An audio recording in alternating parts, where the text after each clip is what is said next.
Guys, your next comedian coming to the stage, native New Yorker, upstate Hudson Valley. Make a lot of noise for Julian Monk!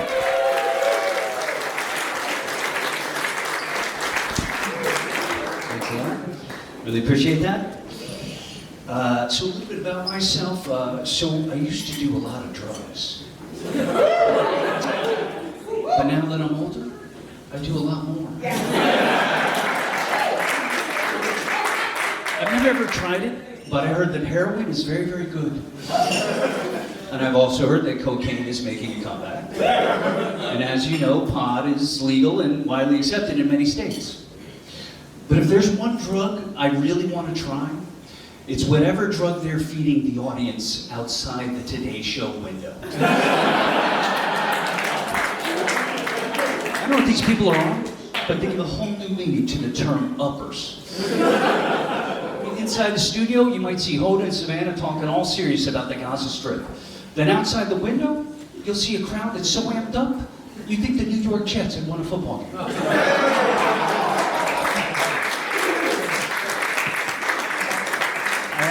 I actually like the Jets, and I like football. But if there's one thing I can do without is when they put the microphone on the players so you can kind of experience firsthand what's going on down on the field. I mean, I guess I'm just waiting for these multi-million-dollar athletes to, kind of say something insightful about the strategy of the game. But in the end, they're not very, very profound. I mean, it'll be in the huddle, it'll be like, okay, here's the plan. You hike the ball, I'll throw the ball, you catch the ball, we'll meet in the end zone, and we'll all do that silly dance we've been working on. Let's go.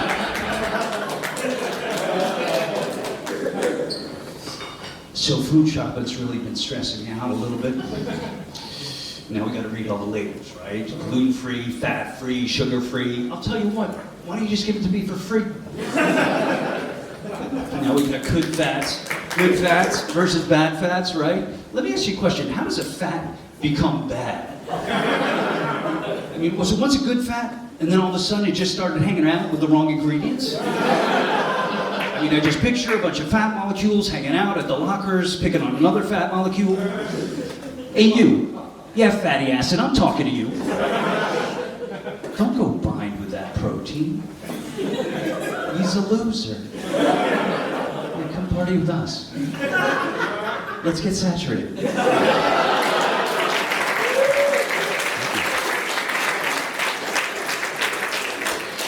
So I'm really getting into wine lately, but I don't know much about it. So I went to the bookstore, I was checking out that book, Wine for Dummies. So then the store clerk comes over and he says, you know what, sir, if you don't like that book, you might want to try The Complete Idiot's Guide to Wine. So then it got me thinking, am I more of a dummy or an idiot? Because apparently there's a fine line. So then it got me thinking, how do all these books for dummies and idiots, how did they all come about? I mean, was it some CEO of a publishing company that just kind of called a meeting in the conference room? Well, ladies and gentlemen, I thank you for attending. I think we can all appreciate the success and the profitability of the books for dummies. But I think we're all aware that the way of the future is with the complete idiots. Those idiots are out there in numbers, and they're looking to read. After the complete idiots, we'll go for the total imbeciles. The sky's the limit, the market's wide open, let's get to work.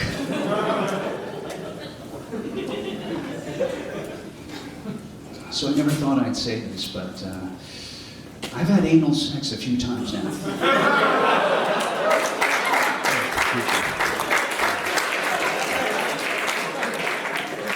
What I'm finding about anal sex, at least for me, is that it always seems to be an accident.